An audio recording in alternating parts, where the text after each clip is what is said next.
LinkedIn land, I am told that it is Super Bowl halftime. So, of course, you're here watching me on LinkedIn to kick off our Human Connection Challenge for this week. I'm super excited. Even if you're watching the Super Bowl and you come and watch this later, you're welcome.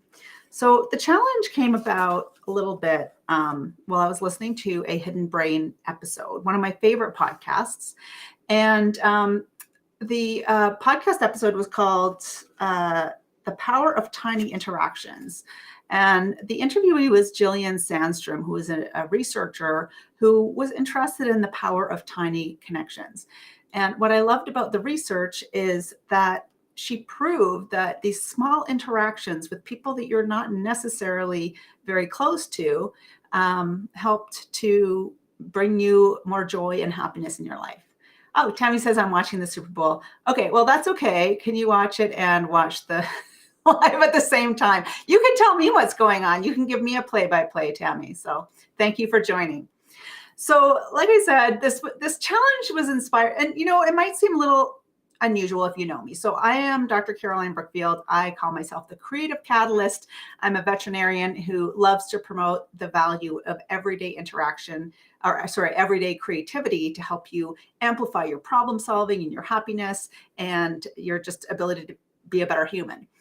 And the way that this connects to the power of tiny interactions and human connection is that both of these things are things that we are hardwired to do and things that we need to improve our life and feel connected to each other and to feel less like robots and more like humans.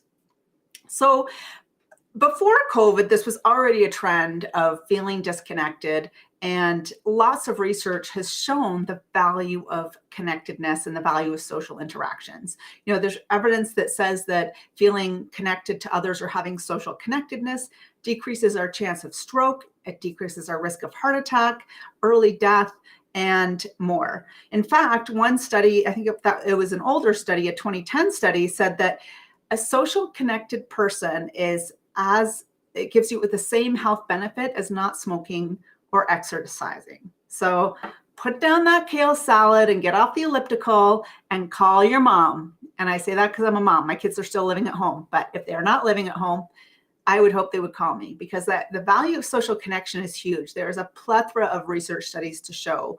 And I think we all kind of knew that, right? Like we all know that it's important to feel connected. I think what I'm trying to bring attention to with this challenge is this value of the tiny interactions that many of us have been missing since COVID. I mean, I'm not the only one that would rather order skip the dishes than go out and talk to somebody. Now that you can do it all through the app, you don't even have to phone the restaurant anymore to take your order.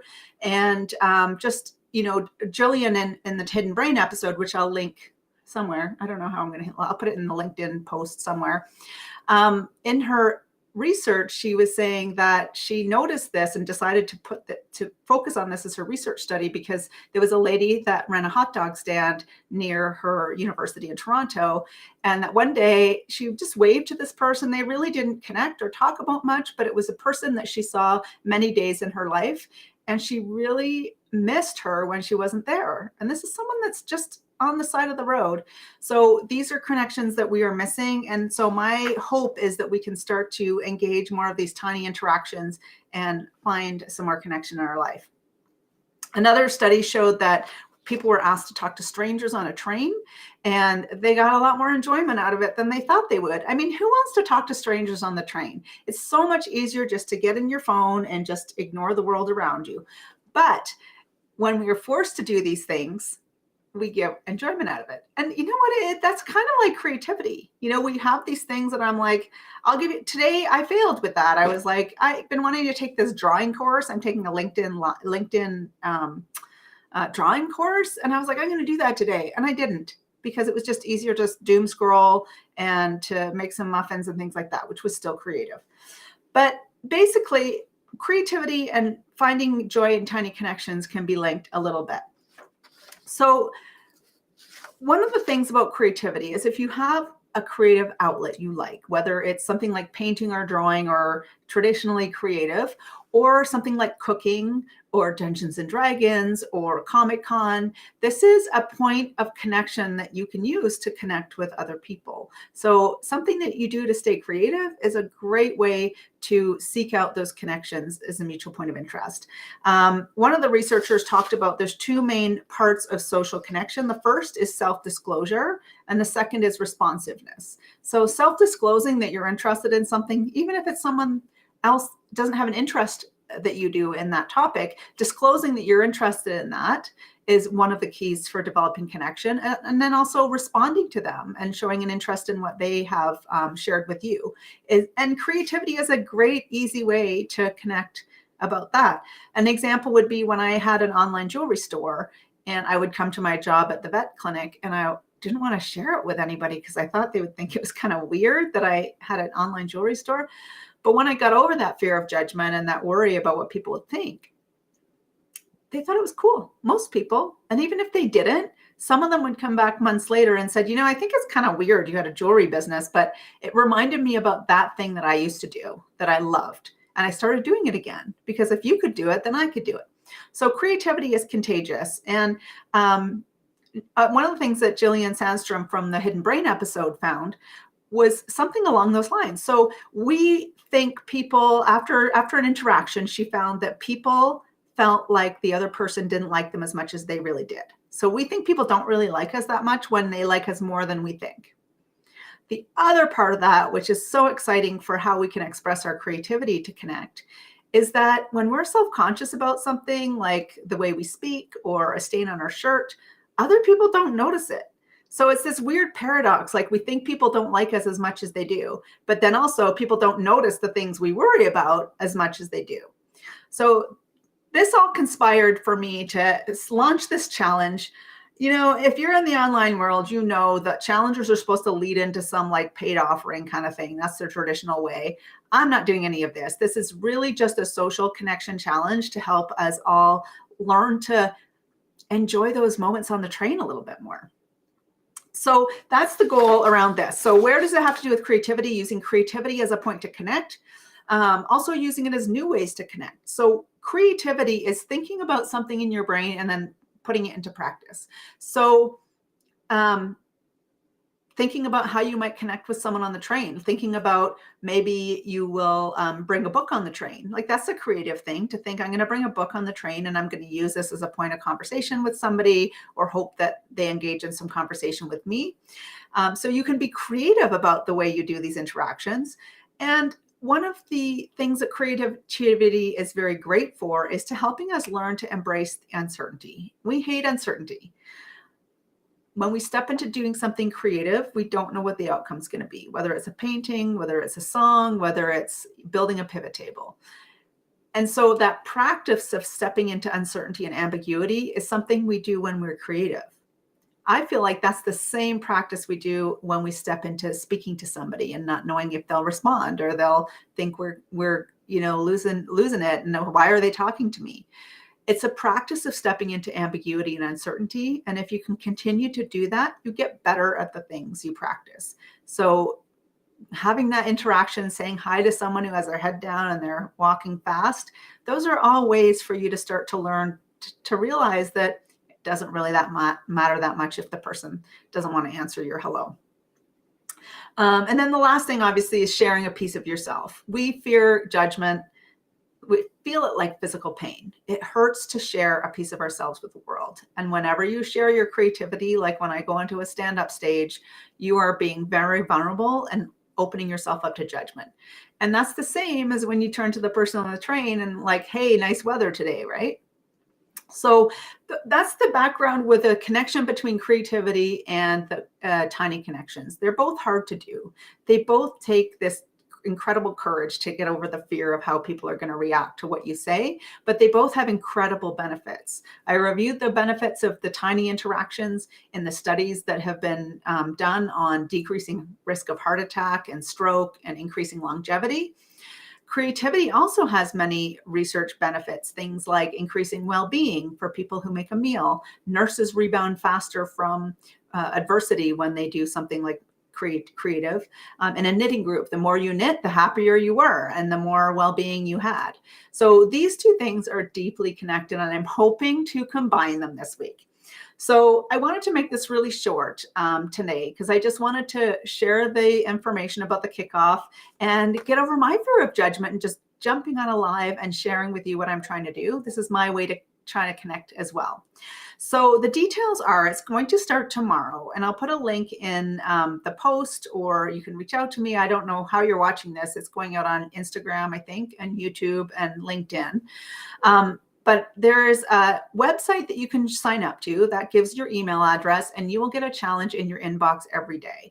You can do this on your own. You don't have to share it with me, although I would love that. And it's also a challenge to you to share a little bit of your creativity. You can also participate on LinkedIn.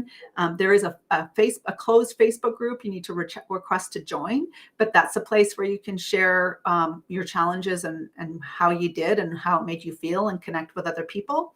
So every day this week, Monday, Tuesday, Wednesday, Thursday, Friday, I'm going to share a challenge for you to do, and you can participate in those ways, in the Facebook group, on LinkedIn, on your own.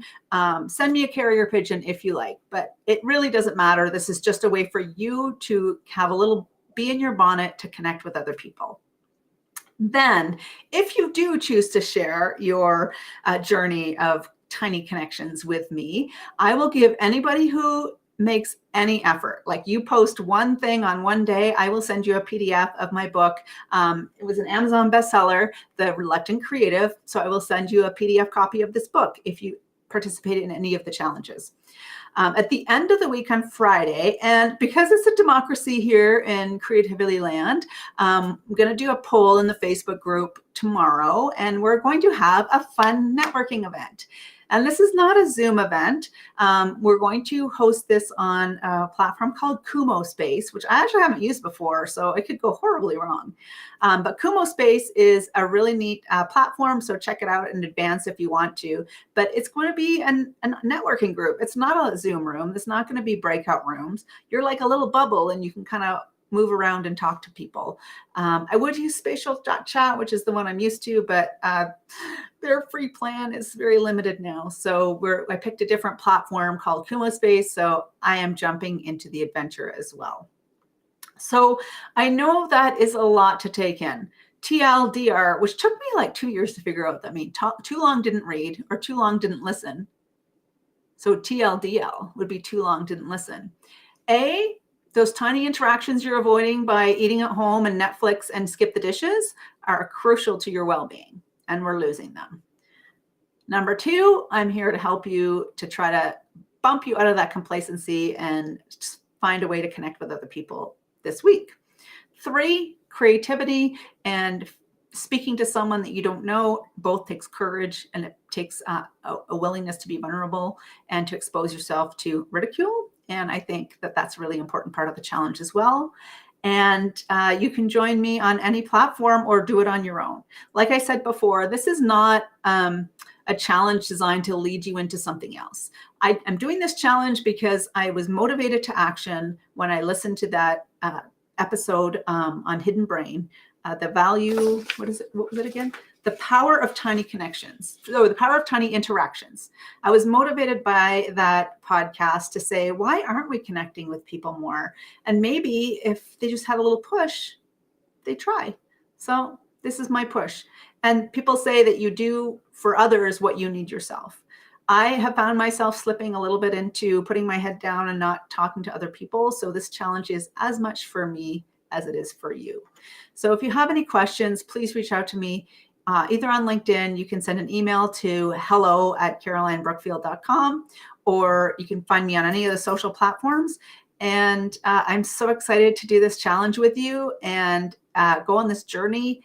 If you don't like the challenges, I'm a creativity speaker. Do your own challenge and tell us what you did, because creativity is contagious, and so is the joy of human connection. Oh, hi, Tony. So Tony says, so please you're running the challenge and reference Dr. Sandstrom's fantastic research. Yes, it is fantastic. And I love that I could listen to it in a different format, that I was able to listen to it in a podcast, which makes it to me a lot more interesting. lots of fantastic research. I don't have where's the names of the other researchers I found. There's also Epley and Schroeder that did the research with the train interactions, where they challenged people to chat on the train, and they were happier than they thought they would be. And so many more research that I went on a little bit of a rabbit hole. And I'm happy to share the research articles that I found if anybody's interested. There is a critical review. This is a little PS for anybody who likes to read articles like I do, but has ADHD like I do. And I really have a hard time reading through a long article with a statistical method. Look for a critical review, because a critical review means some other person has spent like weeks or months reading a bunch of articles, and they've done all of the hard thinking for you and summarized it into an overall summary of the topic. So, oh, hi, Marie. Say thanks for joining. Marie says she's excited for this challenge. And Marie is also an expert in social well-being. And yes, need a push to step outside your comfort zone. I am exactly the same way. So I am a bit of a doer, but I am also pushing myself out of my comfort zone. So not only am I pushing you, I'm pushing myself as well. So does anybody have any questions about the challenge while I'm here live, or any hesitations or need direction? With my ADHD, I'm not always the best at like outlining the steps. I'm kind of like, just join me. I'll be everywhere. I don't know, figure it out. But I want to make sure it's easy for you all to participate and share. So if you have any questions, lay them on me. You know, I always thought it'd be kind of weird on these lives when you don't have a guest. And I actually have I'll give a little plug. I have an interview tomorrow with Donald Ratner, who is the author of My Creative Space. And he talks about how you can make your space conducive to creativity. Amazing, amazing human. But the interviews are so much easier because you have someone to talk to. Like, I'm literally just looking at the camera and like panic checking the chat to see if anybody has any comments. So if anybody has any comments or you have any questions for me, pop them in the chat here.